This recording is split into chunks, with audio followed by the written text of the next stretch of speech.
आदेश अलख निरंजन। मैं अष्टशास्त्र मित्र आप सभी का स्वागत करता हूं। आज बात करेंगे वृषभ राशि की। सूर्य और बुध का राशि परिवर्तन एक साथ 15 जून को हो रहा है। वृषभ राशि पर इसका क्या प्रभाव पड़ेगा, इसी पर चर्चा करेंगे। उससे पहले थंबनेल देख करके आप रुक गए होंगे कि सुन लो किसकी होगी बरसात। धन की बरसात होगी, भाग्य की बरसात होगी, या फिर पानी बरसने वाला है। तो भैया इसका भी आपको पता चलेगा कि आपके जीवन में सूर्य और बुध का राशि परिवर्तन किस सुख की बरसात लाने वाला है।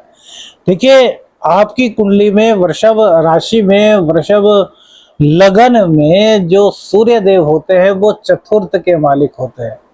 चतुर्थ स्थान हमारा भूमि भवन का होता है, हमारे सुखों का होता है, हमारे घर का होता है, घर में सुख शांति का होता है, हमारी माँ का होता है। तो चतुर्थ के स्वामी सेकंड हाउस में जा रहे हैं, और सेकंड हाउस किसका? तो युवराज का। तो जो ग्रहों के राजा हैं वो युवराज के साथ युवराज के ही घर में पदार्पण कर रहे हैं, और बुधादित्य राजयोग का निर्माण सेकंड हाउस में हो रहा है। सेकंड हाउस आपके धन का है, आपके कुटुंब का है, आपकी वाणी का है। तो भैया सुखों के साथ साथ धन की वर्षा करने के लिए सूर्य देव तत्पर हैं। आप लेने वाले चाहिए। मिलेगा किस प्रकार से, क्या उपाय करें, किस किस प्रकार से क्या क्या जीवन पर प्रभाव पड़ने वाला है, इसी पर पूरी वीडियो है। चतुर्थेश का सेकंड हाउस में आना यह दर्शाता है कि आप धन के कारण जितने भी सुख हो सकते हैं उनको अपने जीवन में प्राप्त करेंगे। यानी कि धन की कमी आपके जीवन में नहीं रहने वाली है इस गोचर के दौरान। और जो बुध देव हैं आपकी कुंडली में वो स्वयं धन के और पंचम के मालिक होते हैं। तो यानी कि प्रेम, पंचम भाव कहाँ का है? पंचम भाव है संतान का, प्रेम का, ज्ञान का। तो धन को लेकर के शिक्षा में कोई बाधा आ रही थी, वह बाधा पूरी तरीके से समाप्त होगी, और शिक्षा धन के कारण आपकी नहीं रुकने वाली। धन के कारण संतान को कोई दिक्कत थी, संतान का कोई एग्जाम होना था जो धन के कारण नहीं हो पा रहा था, तो अब आपके पास उतने धन का अरेंजमेंट हो जाएगा कि आपका बच्चा जो चाहता है वो शिक्षा आप उसे दिला पाए।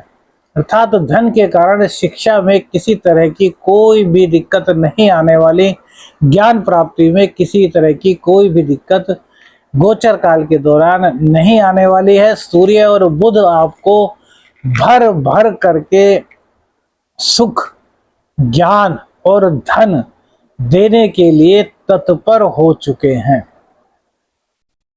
शुक्र देव भी यहाँ पर विराजमान है, और शुक्र देव आपके लग्नेश भी होते हैं और आपके खष्टेश भी होते हैं। तो लग्नेश और खष्टेश सेकंड हाउस में सूर्य और बुध के साथ बैठेंगे। तो देखिए, सूर्य देव कहीं ना कहीं शुक्र को वीक करने का कार्य करेंगे, और शुक्र वीक होगा तो कहीं ना कहीं आपका स्वास्थ्य खराब होगा। स्वास्थ्य खराब होगा तो इस योग का लाभ ही नहीं मिल पाएगा, क्योंकि जब स्वास्थ्य अच्छा नहीं रहेगा तो क्या ज्ञान प्राप्त कर पाएंगे, क्या धन प्राप्त कर पाएंगे, क्या सुख प्राप्त कर पाएंगे। तो आगे बढ़े इससे पहले आपको बताते हैं कि शुक्र को मजबूत करने के लिए क्या करना है। तो किसी भी शुक्रवार से आपको यह प्रयोग शुरू कर देना है। क्या करना है? थोड़ी सी दही ले लीजिए, रोजाना शुक्रवार से स्टार्ट कीजिए और पूरे महीने कीजिए। थोड़ी सी दही लीजिए, 50 ग्राम दही ले लीजिए, अपने पूरे शरीर पर उसको लगाइए और उसी से फिर पानी डाल करके स्नान कर लीजिए। इससे क्या होगा कि आपके शुक्र की जो शक्ति है वो बढ़ी रहेगी, और सूर्य देव के कारण जो उनमें वीकनेस आनी है वो वीकनेस नहीं आएगी, और आपका लग्न, आपका शरीर मजबूत रहेगा। कहीं से भी यह रोगी नहीं बन पाएगा। अब शुक्र देव देगा क्या क्या आपको यहाँ पर सेकंड हाउस में बैठ के? तो लग्नेश जब सेकंड हाउस में बैठते हैं तो हमारा जो माइंड है वो पूरी तरीके से धन कमाने के लिए कंसंट्रेट करता है, और यही कार्य सूर्यदेव सुखों को देने के लिए कर रहे हैं और बुध देव धन और ज्ञान को देने के लिए कर रहे हैं। तो कुल मिलाकर के कुंडली में जो फिलहाल वृषभ राशि वालों की योग बन रहा है, उसके अनुसार यह कहा जा सकता है कि आपको जहां धन पूरी तरीके से मिल रहा है, वहीं ज्ञान आपको प्राप्त हो रहा है। आपका स्वास्थ्य जहां मजबूत हो रहा है, वहीं अचानक से धन की प्राप्ति के योग आपके बन रहे हैं। कुटुंबी जनों से धन के कारण कोई दिक्कत थी वो समाप्त होगी, लेकिन क्योंकि सूर्य देव एक क्रूर ग्रह की श्रेणी में आते हैं, तो कुटुंबी जनों से थोड़ा सा वाणी की कड़वाहट को लेकर मतभेद की स्थिति कुंडली में बन सकती है। इसका आपको ध्यान क्या रखना है? इसका ध्यान आपको रखना है कि आप किसी भी तरीके से अपनी वाणी को कड़वा मत होने दें, मीठा बोले, शांत रहें। सूर्य देव सेकंड हाउस में बैठते हैं तो एक दिक्कत और होती है, जो माइग्रेन के जो रोगी हैं, जिनको माइग्रेन है, वो थोड़ा सा शांत रहें, गुस्सा बिल्कुल ना करें, क्योंकि इसमें माइग्रेन की समस्या बढ़ सकती है। दूसरी बात, आंखों से संबंधित कोई रोग आपको हो सकता है, क्योंकि 12वें स्थान में मंगल है, हालांकि अपनी राशि में है, लेकिन क्रूर ग्रह है, और वहीं पर सेकंड हाउस में सूर्य आ गए, तो आंखों की, दोनों ही आंखों में दिक्कत आपको सता सकती है। तो आंखों का विशेष रूप से आपको ध्यान रखना है। आंखों में लाली आती है, पानी निकलता है, या कोई भी आंखों से संबंधित परेशानी होती है, तुरंत डॉक्टर से संपर्क करें। कोई घबराने की बात नहीं, तुरंत ठीक हो जाएगा, लेकिन बीमारी को आगे नहीं बढ़ने देना है। सूर्य बुध का सेकंड हाउस में जो बुधादित्य योग बन रहा है, ये आपको वाक्पटु बनाने वाला है, अर्थात आपकी भाषा शैली से लोग बाग अधिक से अधिक आकर्षित होंगे। अपनी, यदि आप मार्केटिंग के फील्ड में हैं, आप किसी ऐसे फील्ड में जैसे कि आप न्यूज़ एंकर हैं, आप वक्ता हैं, आप मोटिवेशनल स्पीकर हैं, तो आपकी वाणी इतनी ज़्यादा प्रभावी हो जाएगी कि जो आपकी वाणी को सुनेगा वो आपके बारे में अच्छा सोचेगा, आपसे इम्प्रेस हो जाएगा, आपको फॉलो करना शुरू कर देगा। यह इतना अच्छा गोचर है।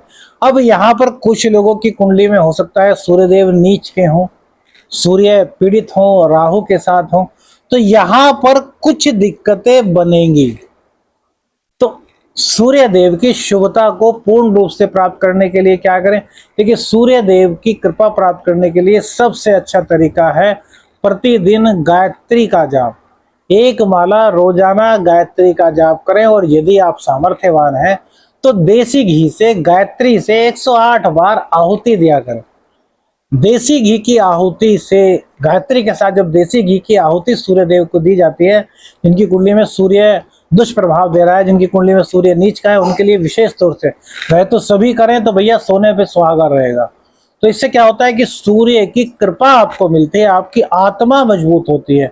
अब चूंकि माँ का कारक है और सूर्य नीच में, और यहाँ पाएंगे तो माँ को दिक्कत करेंगे, तो माँ को अच्छा करने के लिए, वृषभ राशि वालों को माँ के स्वास्थ्य को अच्छा करने के लिए सूर्य देव की आराधना करनी चाहिए, क्योंकि सेकंड हाउस को कहीं ना कहीं मारक भी माना गया है, तो माँ के लिए थोड़ी दिक्कत बढ़ सकती है। तो इसलिए कहा कि गायत्री का पाठ कम से कम 108 बार, यानी कि एक माला, और अधिक तो जितनी आप जप सकें, 3 माला, 5 माला, 11 माला, जितनी आप कर सकें उतना आपके लिए बहुत ही शुभकारी रहेगा।